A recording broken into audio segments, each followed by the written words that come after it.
Boa noite, Angola, boa noite, Moçambique, boa noite, Guiné Equatorial, boa noite, África. Bem-vindos a mais uma edição do nosso programa. Hoje trazemos para si, caro telespectador, a entrevista que nos foi concedida por Sua Excelência, o Presidente da República de Angola, João Manuel Gonçalves Lourenço, a quem desde já endereçamos os nossos agradecimentos. Vem aí a tão esperada cimeira Estados Unidos-África, em que vários chefes de Estados africanos irão participar, incluindo, obviamente, o presidente João Lourenço. A nossa equipa está a conduzir uma série de entrevistas com alguns chefes de Estados africanos, exatamente para entender aquilo que são as suas expectativas com relação à tão esperada cimeira. Hoje, a nossa entrevista é com o presidente João Lourenço. Sem mais demoras, passamos então para a entrevista. Veja. Muito obrigada, Sr. Presidente, por aceitar o meu convite para esta entrevista. Mais uma vez, obrigada. Okay. Sim. Vamos dar início à nossa entrevista, Sr. Presidente, olhando primeiramente para as eleições que o nosso país organizou recentemente e que deram vitória a Vossa Excelência, que vai agora no seu segundo mandato. Que avaliação é que o Sr. Presidente faz das eleições passadas e como é que qualifica a sua vitória? Bom, eu qualifico a minha vitória como a vitória do povo angolano, portanto foram os angolanos que apostaram em mim e no meu partido, no MPLA, e portanto saímos todos vitoriosos. E como é que viu o processo de eleições? Foi diferente porque tivemos também angolanos a votarem fora de Angola. Como é que viu todo o processo? Estas eleições foram, de uma forma geral, mais disputadas do que as anteriores. Portanto, estas foram as quintas eleições. O país já teve 4 antes. Foram as mais disputadas e, embora a Constituição da República de Angola preveja a realização de eleições no exterior do país, portanto, para que os angolanos da diáspora possam exercer o seu direito constitucional de votar. Nas 4 eleições anteriores, isso, por razões de diversa ordem, não aconteceu. E nós entendemos, agora para estas eleições de agosto do corrente ano, criar as condições que permitiram que os angolanos na diáspora pudessem votar. Lamentavelmente, e talvez pelo facto de ser a primeira vez que isso acontece, não conseguimos garantir que todos os angolanos em condições de votar, que vivem no exterior do país, pudessem fazê-lo. Mas acredito que nas próximas eleições, portanto, o número de angolanos que vão poder exercer esse direito vai subir consideravelmente, porque vamos criar condições para que o voto tenha lugar em mais países, em mais cidades, e que atinja o maior número possível de angolanos na diáspora.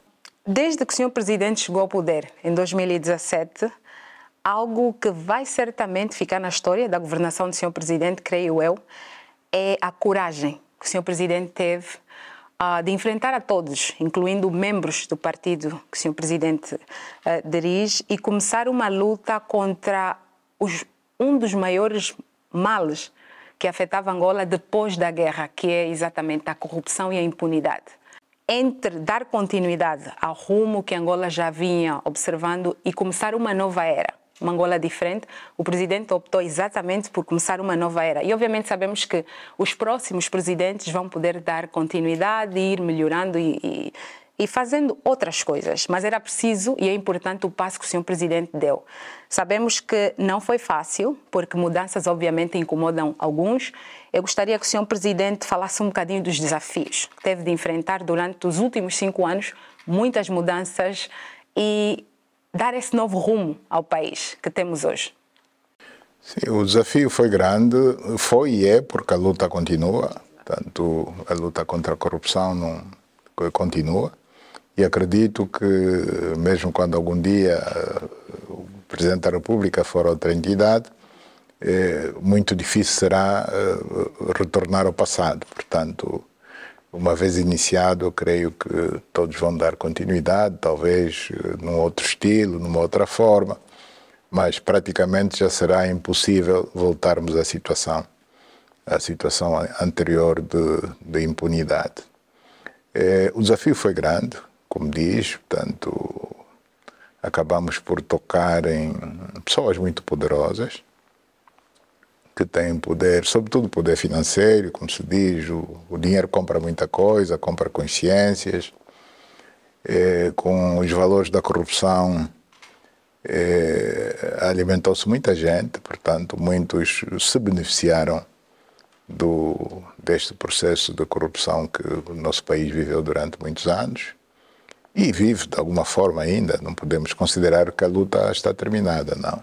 Ainda existe corrupção em menor dimensão, as pessoas não estão tão livres de a praticar, uma vez que sabem que hoje não existe impunidade, portanto, se as pessoas são descobertas, têm que prestar contas à justiça. O desafio é grande. Eu poderia ter optado por ficar numa posição cômoda de dar continuidade à situação que encontrei, mas creio que, se assim o fizesse, teria prestado muito mau serviço ao país. Uma vez que os dinheiros da corrupção serviriam para o desenvolvimento do país e os recursos são sempre escassos, portanto, por muita riqueza que um país tem, os recursos são sempre escassos, sobretudo para atender a questões de ordem social, educação, saúde, para investir nas infraestruturas. O dinheiro nunca é suficiente. Veja que com os dinheiros recuperados, ativos recuperados, financeiros e não só, nós conseguimos arrancar com o plano integrado de intervenção dos municípios num valor de 2 mil milhões de dólares, e com esses recursos temos vindo a fazer importantes investimentos nos municípios, dar uma outra vida aos municípios, e dos ativos imobiliários que foram recuperados, portanto, hoje, esses ativos que até nem estavam ao serviço da sociedade, do país, hoje estão ao serviço do país. Caso concreto das 3 fábricas têxteis, a de Luanda, a do Dondo e a de Benguela, portanto, um investimento de bilhões de dólares, cujo financiamento ainda estamos a pagar ao Japão, portanto, é de uma linha do Japão. Hoje está ao serviço do país, portanto, está a dar emprego, está a produzir os tecidos. Temos o caso do Hotel Intercontinental, uma infraestrutura daquela dimensão que esteve há anos parada porque aqueles que se embarcaram desse mesmo bem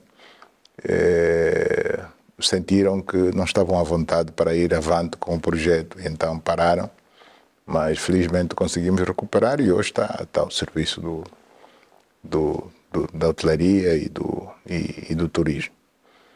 É evidente que essa coragem tem as suas consequências.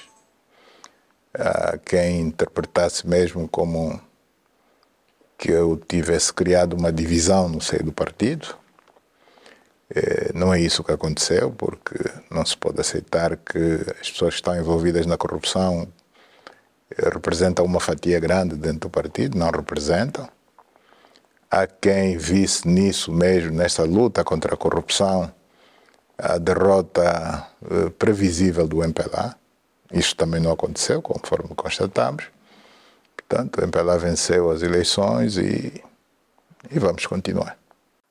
Sr. Presidente, quando o Sr. Presidente chegou ao poder em 2017, muitos tinham a sensação ou a ideia de que o Sr. Presidente iria continuar a Angola de antigamente, a Angola que tínhamos, não teria essa coragem. Eu gostaria de saber do Sr. Presidente o que é que lhe motivou a ter essa coragem, porque não é fácil. E nós já estávamos, muita gente estava cômoda com a Angola que tínhamos. e mudança não vinha, não passava pela mente de muitos. Mas o senhor Presidente, digamos que surpreendeu a muitos, principalmente os jovens. Nós não esperávamos uma mudança como a que vimos, né? Mas eu queria saber do Presidente o que é que lhe mais motivou a dizer basta, temos que mudar, Angola tem que ser diferente. O que me motivou foi a necessidade, em primeiro lugar, a necessidade de fazer justiça. E essa necessidade, e em segundo lugar, a necessidade de reparar a imagem que Angola tinha, a má imagem que Angola tinha junto da comunidade internacional. Portanto, Angola era conhecida por duas questões negativas. Tanto uma, a guerra, que felizmente conseguimos parar, e faltava superar o outro aspecto negativo, que era precisamente a corrupção e a impunidade. Portanto, a guerra ficou resolvida, agora estamos pouco a pouco a resolver o problema da corrupção e da impunidade. O senhor Presidente falou há pouco do desemprego, não é? Obviamente que o problema do desemprego, ou os níveis altos de desemprego a nível da juventude, preocupa muitos. E eu acho, para muitos, deve ser um dos maiores desafios da governação do Sr. Presidente, é gerar exatamente empregos para esse número elevado de jovens que ainda procuram por emprego. E sabemos também que vai ser necessário investimentos grandes na área não petrolífera. Sr. Presidente, gostaria que falasse um pouco daquilo que é o plano que o Sr. Presidente tem para reverter este quadro do desemprego a nível dos jovens. Nós estamos a criar políticas no sentido de criar um melhor ambiente de negócios, precisamente para fortalecer o setor privado da nossa economia, uma vez que acreditamos que é no setor privado da nossa economia onde nós vamos encontrar, em definitivo, a solução para este problema que aflige o país, que é as altas taxas de desemprego. O Estado continua a dar emprego, como é óbvio, sobretudo na função pública.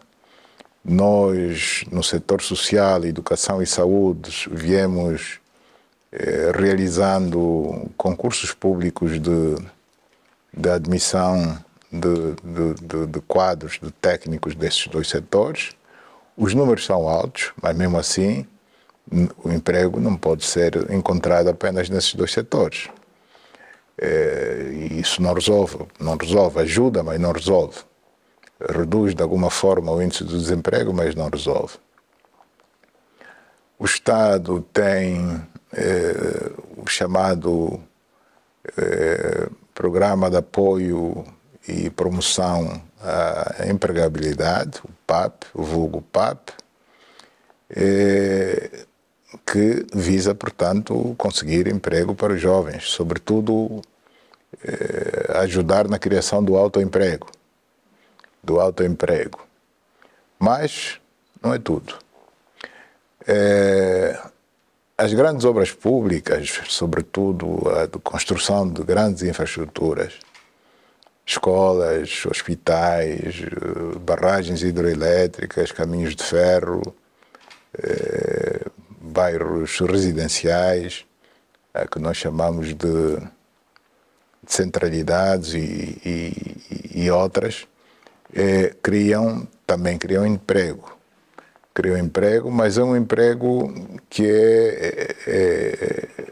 é provisório, é temporário.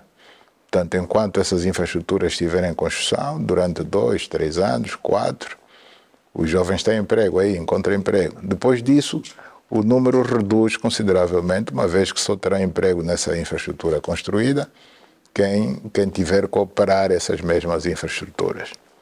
Portanto, a solução é haver cada vez mais empresas do setor privado, mais fábricas, mais indústria. Precisamos de industrializar o país, mas quem faz as indústrias é o setor privado.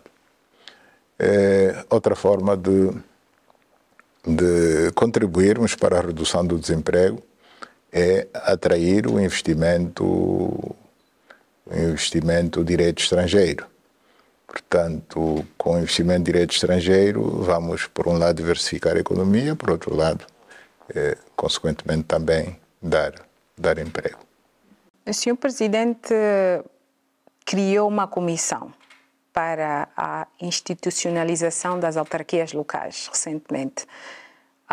Não preocupa o senhor Presidente o facto do partido MPLA, nesse caso, o partido que o senhor Presidente dirige, ter perdido em algumas praças importantes como Luanda e Cabinda? O senhor Presidente acha que com a criação das autarquias poderá, de alguma forma, melhorar a performance do seu partido e corrigir o que esteve mal anteriormente e melhorar os resultados? Bom, as eleições que tiveram lugar neste mês de agosto, portanto, mês de agosto do corrente ano, não foram eleições locais, não foram eleições autárquicas, foram eleições gerais, conforme o próprio nome diz. O que significa dizer que ou ganhas as eleições gerais ou perdes as eleições gerais. Não conta os resultados que tiveste em cada província, em cada município. Isso só contribui para, no cômputo geral, no fim das contas, determinar a sua vitória ou não. Portanto, não podemos dizer que perdemos no sítio A ou no sítio B. Não perdemos. Talvez tivéssemos tido menos deputados do que tem sido o hábito termos nessas províncias. Só se perde numa província se as eleições forem locais, só se perde no município se as eleições forem municipais, portanto autárquicas, o que não foi o caso. Se temos receio de que quando se instituírem as autarquias locais possamos ter maus resultados nestas províncias, não. O partido vai ter que lutar para ter bons resultados em todos os municípios onde as autarquias locais tiverem lugar. Portanto, ainda não ficou definido se vão ser feitas em simultâneo nos 164 municípios do país ou se vamos fazer por fases. Bom, isto ainda está por definir, mas quando ficar definido, o partido tem que lutar por ganhar o maior número possível de autarquias. Por isso é que o senhor Presidente mencionava Luanda.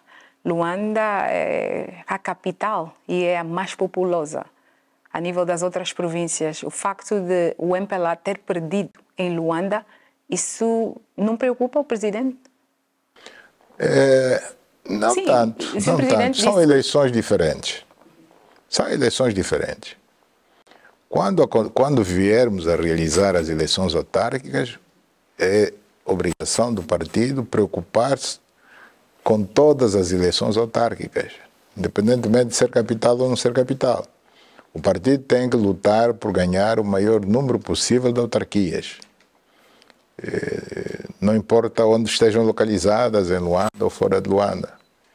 Suponhamos que decida que as eleições autárquicas vão ser realizadas em simultâneo nos 164 municípios do país.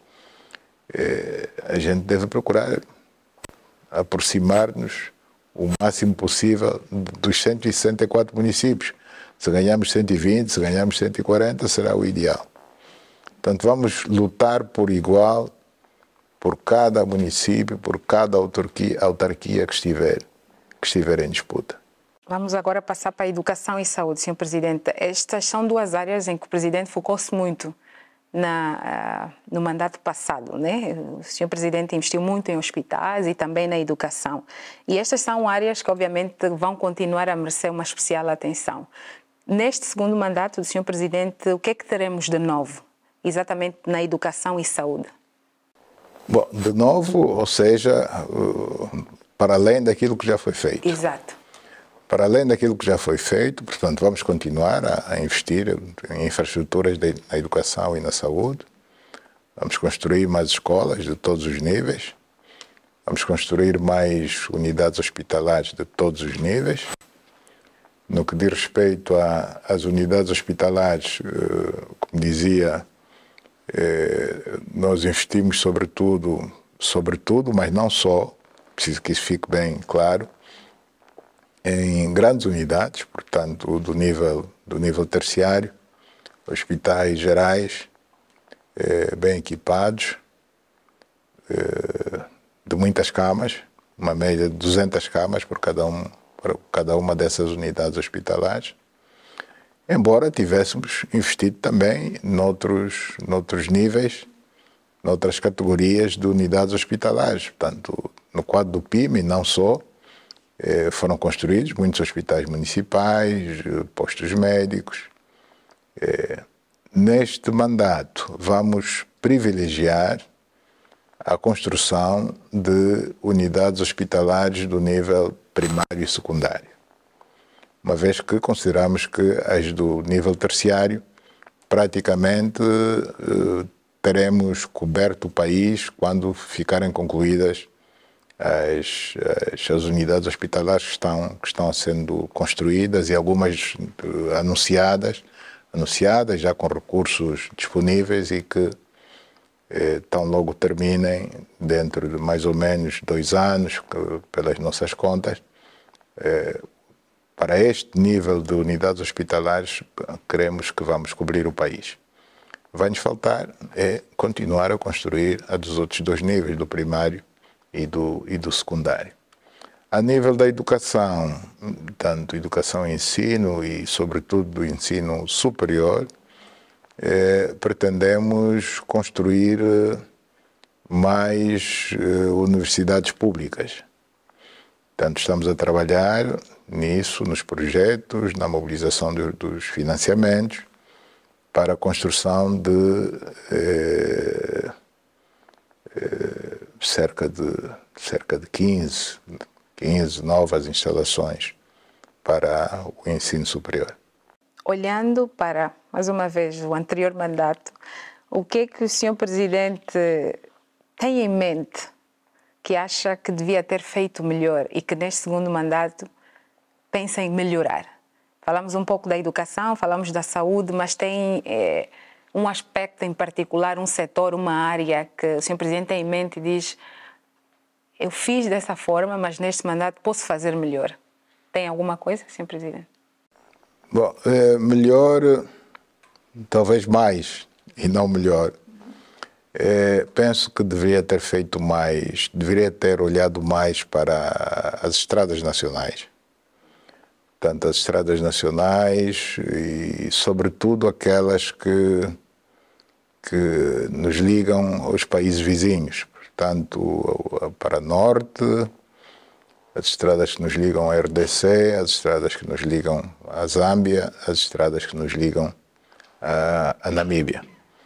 Portanto, neste mandato vamos prestar uma atenção particular a isso, as ligações com os países vizinhos.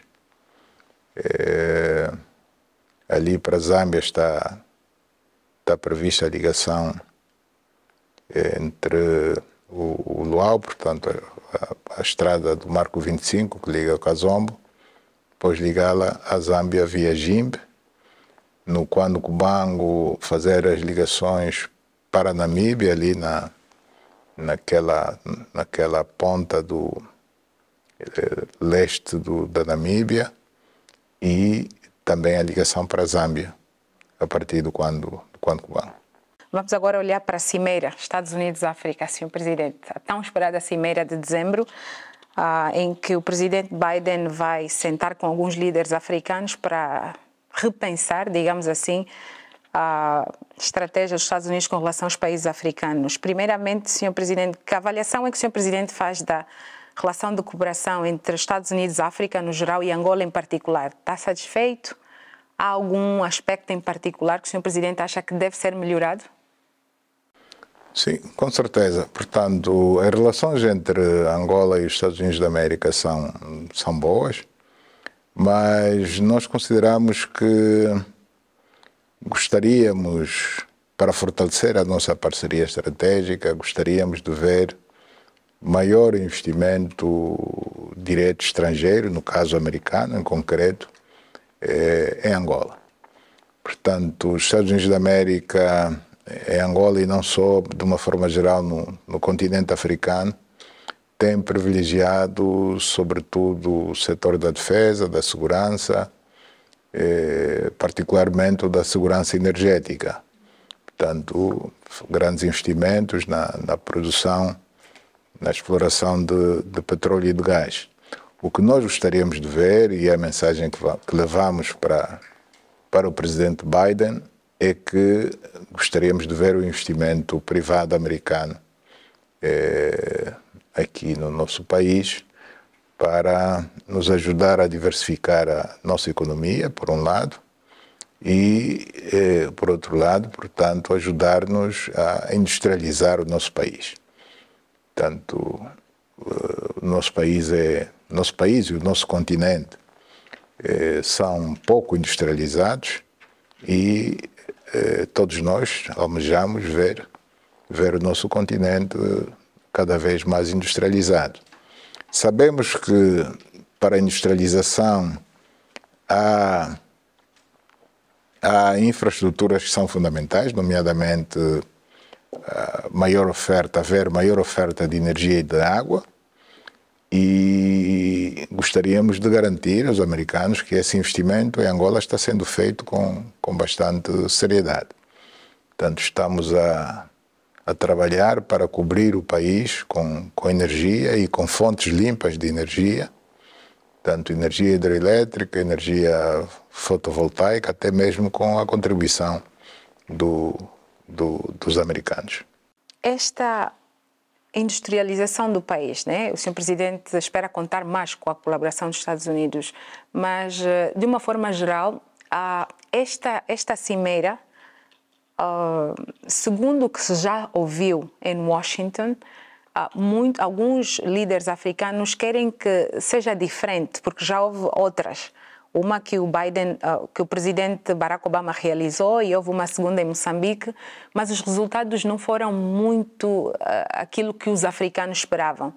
Então, eu queria que o Sr. Presidente falasse um pouco da expectativa, o que é que quer no geral. Sei que a industrialização do nosso país é um dos temas, né, que o Sr. Presidente, um dos aspectos que o Presidente espera que haja mais colaboração ou cooperação dos Estados Unidos, mas de uma forma geral, em termos de resultados, porque as outras houve encontros com grupos empresariais, líderes e tudo, mas não houve grandes resultados. Ficou-se na muita conversa, mas em termos de resultados palpáveis não houve muitos. Então, como é que esta, que vai ser realizada em dezembro, pode ser diferente? O que é que os Estados Unidos ou o próprio presidente Biden pode fazer de diferente, de formas a acomodar ou ouvir os líderes e realmente ir na direção daquilo que são as expectativas dos líderes africanos? Bom, nós, de facto, esperamos que esta não seja mais uma, que seja uma cimeira diferente e que traga resultados a médio e longo prazo. O que vamos dizer ao presidente Biden é que a África, portanto, a América deve apostar mais no nosso continente, mais em África. Portanto, a África tem um potencial muito grande e que, com a situação que a Europa vive hoje, da guerra na Ucrânia, penso que seria o momento ideal para começar-se a olhar com outros olhos para o nosso continente. E que assuntos propriamente Angola vai defender? Sabemos que, como o Sr. Presidente mencionou, a guerra entre a Rússia e a Ucrânia, a crise alimentar, as mudanças climáticas são temas que vão surgir durante os encontros ou a cimeira. Qual vai ser o posicionamento de Angola com relação, por exemplo, à guerra entre a Rússia e a Ucrânia, a própria crise alimentar e também as alterações climáticas? Bom, com relação à guerra Rússia contra a Ucrânia, é evidente que nós somos contra qualquer guerra. E somos contra qualquer guerra não só porque somos membros das Nações Unidas e conhecemos a Carta das Nações Unidas, mas sobretudo porque nós próprios fomos vítimas de uma guerra prolongada que destruiu o nosso país. Portanto, sabemos bem, conhecemos bem as consequências de qualquer guerra. Nós tivemos o nosso país destruído tivemos bastantes percas humanas, deslocados, refugiados, e por essa razão não desejamos isso a ninguém. Não desejamos isso a ninguém, as guerras só trazem desgraças, portanto, sempre defendemos o fim imediato da guerra que atualmente ocorre na Europa entre a Rússia e a Ucrânia. É preciso que as autoridades dos dois lados se sentem a uma mesa de conversações para se resolver este conflito tão cedo quanto possível, antes que seja tarde demais. Portanto, já dissemos isso publicamente, mais do que uma vez, em vários fóruns internacionais, e vamos reiterar isso agora, enquanto estivermos em Washington, D.C. Com relação à crise energética e à crise alimentar, que no fundo são consequência desta guerra, portanto, para se resolverem essas duas crises, em primeiro lugar, por maioria de razão, precisamos de acabar com a guerra. Bom, e depois pensar-se, a partir de agora, em continuar a investir em diferentes fontes de produção de energia para além das fontes tradicionais que consomem carbono, não é? Portanto, para além do petróleo e do gás, facilitarem os recursos. Portanto, o mundo mais desenvolvido deve ajudar-nos a encontrar as alternativas às fontes poluentes. Portanto, temos que ter recursos para investir noutro tipo de fontes, na solar e outras fontes amigas do ambiente. Com relação à crise alimentar, costuma-se dizer que há males que vêm para bem. Portanto, esta crise alimentar desperta-nos para a necessidade de maior investimento na agricultura no nosso continente e no nosso país, em particular em Angola. Portanto, Angola tem abundantes terras aráveis, tem bom clima, tem água quanto basto para o desenvolvimento da agricultura. Precisamos de capital, de know-how, e com isso nós podemos fazer de Angola, em termos comparativos, digamos, um Brasil, né? Um Brasil, podemos alimentar o mundo, podemos exportar produtos agrícolas para os maiores mercados de consumo do mundo. Precisamos de capital, de tecnologia, de know-how, para que possamos contribuir para matar a fome do mundo. Realmente, a África, no geral, tem um grande potencial, Sr. Presidente. E vamos agora a um curto intervalo. É rápido, nós voltamos já com muito mais. Não saia daí.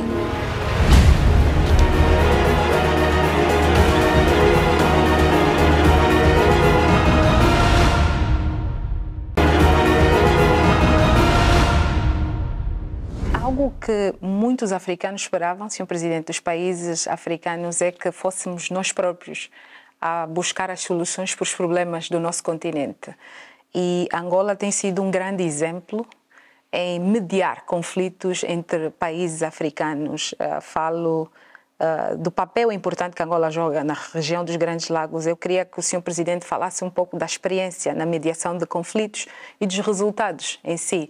E como é que os Estados Unidos pode jogar também um papel importante em todo esse processo, esse trabalho que Angola tem feito a nível da África, mediar conflitos na busca de soluções para alguns problemas em muitos países? Bom, não é só Angola quem tem vindo a desempenhar esse papel. Há outros atores. Há dias mesmo podemos constatar que as partes que se opõem na Etiópia acabaram de assinar um cessar-fogo na cidade de Pretória, na África do Sul, com mediação africana, encabeçada pela própria União Africana. Portanto, bom, é uma iniciativa que teve este sucesso, não é tudo, o conflito não está ainda resolvido, mas é um passo importante, o facto de se ter conseguido cessar fogo. Os passos seguintes virão. Com relação a Angola, nós, talvez pela nossa localização geográfica, integramos várias organizações regionais, nomeadamente a Conferência Internacional da Região dos Grandes Lagos, que não só integramos, como pela segunda vez presidimos, a SADC, a SIAC, e é nesse quadro que, indo buscar um pouco a própria experiência de Angola, que é um caso de sucesso em termos de fim de conflito, de resolução de conflito da forma mais correta possível, vamos assim dizer, tanto temos procurado levar a nossa experiência a outras realidades, nomeadamente na República Centro-Africana, onde há uns bons anos temos vindo a trabalhar no sentido de ajudar os nossos irmãos centro-africanos a encontrarem a paz. O certo é que o balanço dos últimos anos é positivo. É positivo. Tivemos o caso da mediação no conflito entre o Ruanda e o Uganda, depois de um grande esforço, de sucessivas cimeras que tiveram lugar, não só em Luanda, como até em território fronteiriço entre os dois países em contenda. Finalmente as coisas estão bem entre Ruanda e Uganda. Infelizmente, não podemos nos dar o luxo de dizer é hora de ir descansar, pelo menos em matéria de mediação, uma vez que, de repente, eclodiu este conflito fronteiriço entre o Ruanda e a República Democrática do Congo, tendo pelo meio um movimento rebelde, o M23, que já estava praticamente extinto, mas que, pronto, reapareceu e está a criar uma situação de instabilidade ali na já instável região do leste da RDC. Portanto, aquilo é uma região que está instável já há uns bons anos, onde se vão revezando praticamente os grupos rebeldes, com altos e baixos. Portanto, já houve um período em que o grupo rebelde mais ativo eram as chamadas Forças Democráticas de Libertação do Ruanda. Conseguiu-se desarmar e repatriar parte do contingente desse grupo rebelde, mas não foi completamente extinto, continuam a realizar ações. Mas hoje, sem sombra de dúvidas, que já não é o grupo rebelde mais ativo. Mais ativo passou a ser o grupo rebelde ADF, portanto, as alianças, chamada Aliança das Forças Democráticas, ADF, que atua ali na fronteira entre a RDC e Uganda, sobretudo. Bom, e agora o M23, que também ameaça, portanto, sobretudo as populações civis do país, da República Democrática do Congo. Portanto, a instabilidade no leste da República do Congo é antiga e o nosso esforço é no sentido de gradualmente ir reduzindo o número de grupos rebeldes que atuam naquela região. Portanto, o Congo precisa de paz, precisa de se desenvolver. O Congo é um país que tem um grande potencial, em termos de extensão territorial é bastante grande, tem muitas riquezas, como poucos têm, então precisa desenvolver esse potencial que tem. E, de alguma forma, o conflito prolongado naquela região importante do país tem dificultado o desenvolvimento da República Democrática do Congo. Portanto, nós estamos a fazer aquilo que é possível fazer. Como medianeiros, a solução não depende apenas de quem faz esse trabalho de mediação. A solução depende, sobretudo, da vontade das partes. Portanto, as partes envolvidas têm que fazer um esforço de compreender que ninguém ganha com a manutenção da atual situação. Senhor Presidente, e os Estados Unidos há muito que vem aplaudindo esse trabalho de mediação que Angola tem feito a nível da África. E eu gostaria de saber, Senhor Presidente, como é que os Estados Unidos podem ajudar mais na busca de soluções mais rapidamente ou resultados positivos? Porque sabemos que os Estados Unidos é uma potência e quando há conflitos há sempre um envolvimento direto ou indireto dos Estados Unidos. A Angola tem estado a mediar esse conflito entre a República Democrática do Congo e o Ruanda. Mas como é que os Estados Unidos podem apoiar esta mediação no sentido de se mais rapidamente encontrar uma solução para o conflito? Bom, o simples facto de os Estados Unidos da América, que como sabemos é a maior potência mundial, vir a público e dizer que encoraja o nosso esforço de mediação neste conflito e apela aos países envolvidos no conflito a alguma contenção para não deixarem escalar o conflito, só isso já é muito bom. Só isso já é muito bom. Bom, a nível do Conselho de Segurança, onde eles são um país membro permanente do mesmo Conselho de Segurança, também, portanto, advogar a causa da paz nesta região do nosso continente, isso também é bastante bom. Portanto, creio que assim, no geral, este papel de uma grande potência já ajuda, já pode ajudar. Passamos agora, Senhor Presidente, para a nossa diáspora, que obviamente vai ver a entrevista, então não podemos deixar de mencionar a nossa diáspora. Nós temos vindo a acompanhar um certo alienamento da nossa diáspora com relação ao país, em parte por causa do passado.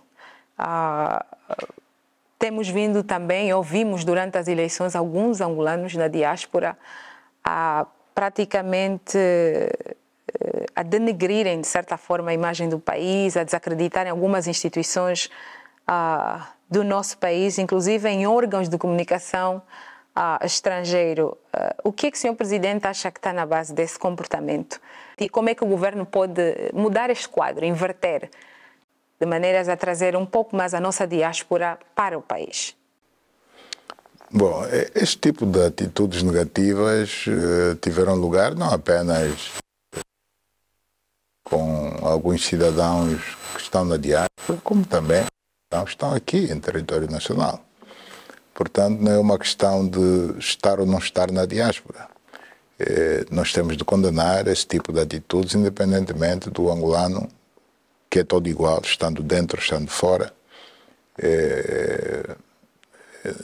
praticar este tipo de ações que em nada dignificam o nosso país. Portanto, os cidadãos são livres de votar num ou noutro partido, isso, a democracia é mesmo assim, mas o mínimo que se deve pretender é que sejamos todos patriotas. Portanto, defender em primeiro lugar Angola, né? O que não tem nada a ver com os partidos políticos, se é da situação ou se é da oposição. Portanto, o apelo que nós deixamos a todos que têm estas práticas, quer os que vivem cá dentro, quer os que estão na diáspora, é que, em primeiro lugar, defendam Angola, que sejam patriotas, independentemente de terem ou não terem simpatias por este ou aquele partido. E por isso é que as democracias dão esta oportunidade aos cidadãos, sobretudo aqueles que têm a qualidade de ser cidadãos eleitores, estão em condições de votar, de escolherem os seus governantes.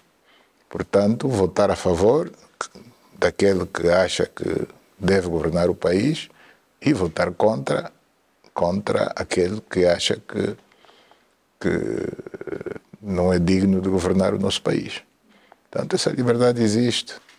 Não precisamos de vir a público achincalhar ninguém. Das pesquisas, algumas pelo menos a nível dos Estados Unidos, na nossa diáspora, que nós tivemos conhecimento, este tipo de comportamento de alguns angolanos, e refiro-me aos que estão na diáspora, tem em parte a ver com a falta de informação da situação real do país. E muitos também desconhecem o esforço ou aquilo que tem sido a atuação do governo na busca de soluções para os vários problemas que o país enfrenta. Sr. Presidente, tendo em conta a nova abordagem, ou a atual abordagem do governo, comunicar melhor, trabalhar mais e comunicar melhor, existe alguma estratégia de formas a manter mais informada a nossa diáspora, os angolanos que se encontram fora de Angola, sobre a real situação do país, de formas a aproximá-los mais ao país? Porque muitos podem até contribuir para Angola, mas o facto de nem sequer estarem informados do que se passa no país às vezes atrapalha, e muitos têm comportamentos, digamos que desviantes, denigrem, acabam por denegrir a imagem do país porque não estão informados sobre o que se passa e principalmente sobre aquilo que tem sido o esforço do governo na busca de soluções. Comunicar mais, trabalhar mais. Há algum plano para se manter mais informada a nossa comunidade na diáspora sobre a situação do país? Sim, de uma forma geral nós vamos procurar comunicar melhor e dar a conhecer ao mundo, não é? Portanto, é dar a conhecer ao mundo, no fundo, porque informação dirigida é um bocado difícil, não é? A informação tem que estar disponível a quem quiser acedê-la, né? Nós vamos fazer um esforço muito grande no sentido de comunicar melhor, sobretudo de divulgar mais e melhor as nossas realizações, que não são poucas. Durante este mandato que findou, tivemos muitas realizações, não obstante aquele período meio morto da Covid-19. Acredito que neste mandato teremos, digamos, muito mais realizações do que no passado. Tudo isso vai ser suficientemente divulgado, mas também é preciso que haja algum interesse das próprias pessoas em procurar informar-se sobre a situação do país. Portanto, o esforço deve ser recíproco. Por um lado, o governo comunicar melhor, mas por outro lado, cada cidadão individualmente, estando no país ou fora do país, procurar também haver um esforço de cada um em procurar informar-se melhor do que se passa no nosso país. O Sr. Presidente falou que para a criação de empregos vamos precisar de indústrias e muito investimento no setor privado. E um dos fatores que pode jogar um importante papel em todo esse processo é, obviamente, o know-how, quadros. Na diáspora nós temos muitos angolanos capacitados, alguns formados, muitos muito bem formados. Há alguma intenção do nosso governo em incentivar estes angolanos a regressarem a Angola e darem o seu contributo, uma vez que estão formados, e Angola precisa deles? Sim, com certeza. Nós precisamos de todas as mentes, todas as mãos de angolanos, não importa onde estejam. Portanto, a Angola precisa deles. É evidente que a opção em viver na diáspora é um direito legítimo que cabe a cada um.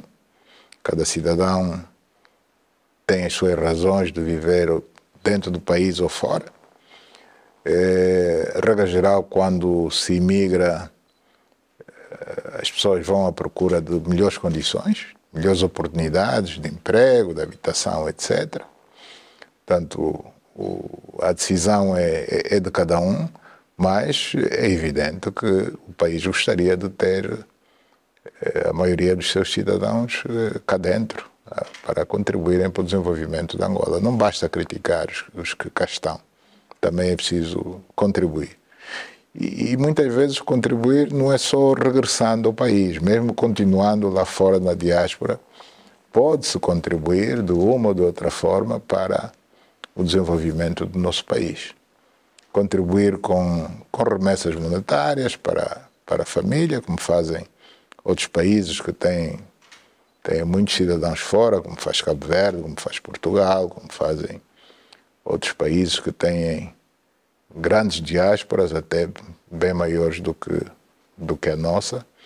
Os cidadãos, de uma forma geral, contribuem com remessas monetárias para a família, contribuem com estudos, contribuem com análises.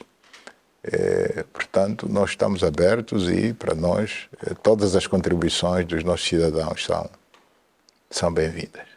Eu acho que com isso o Sr. Presidente já acaba por enviar uma mensagem à nossa diáspora. Mas para fechar, Sr. Presidente, eu queria que mais uma vez reforçasse, eu quero que o Sr. Presidente envie uma mensagem à nossa diáspora que não tem ouvido muito do Sr. Presidente, mas seria bom, que mensagem o Sr. Presidente gostaria de enviar para os angolanos que estão na diáspora? A mensagem é que nós nunca nos esquecemos deles. Tanto é assim que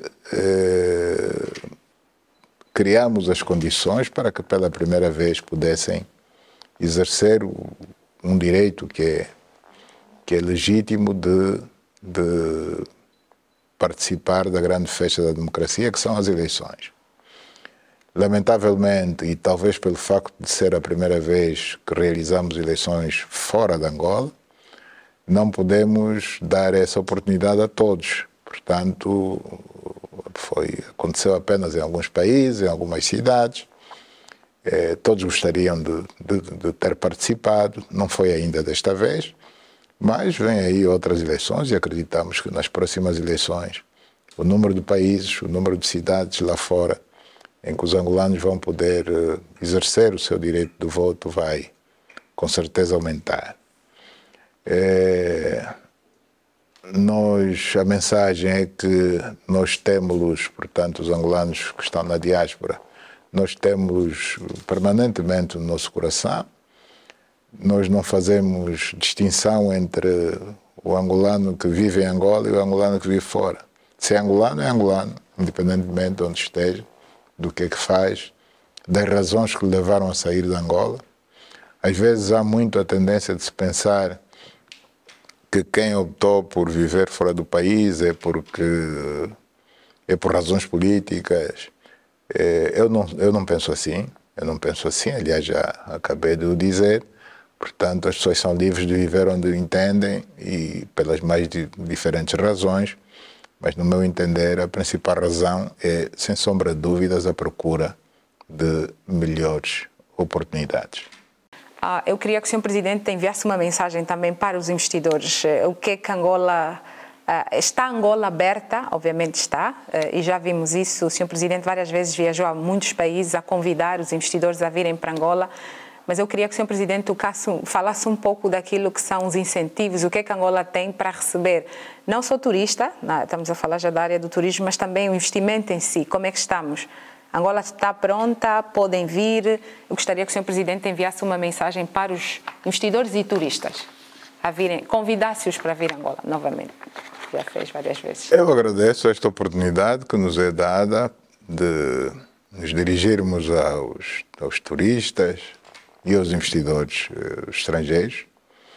Quanto ao turismo, dizer que Angola é um verdadeiro paraíso. O nosso país tem belezas naturais incomparáveis, muitas delas pouco ou nada exploradas. Temos quer o turismo de praia, quer o turismo rural, o turismo do interior.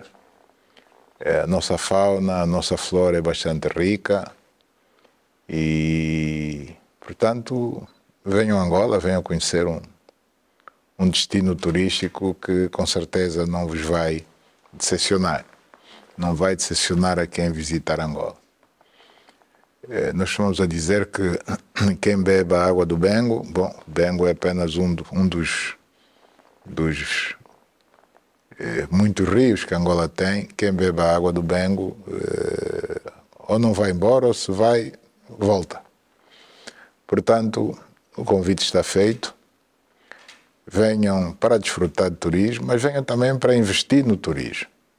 No turismo e em outros setores da atividade econômica. O país está de braços abertos para vos receber.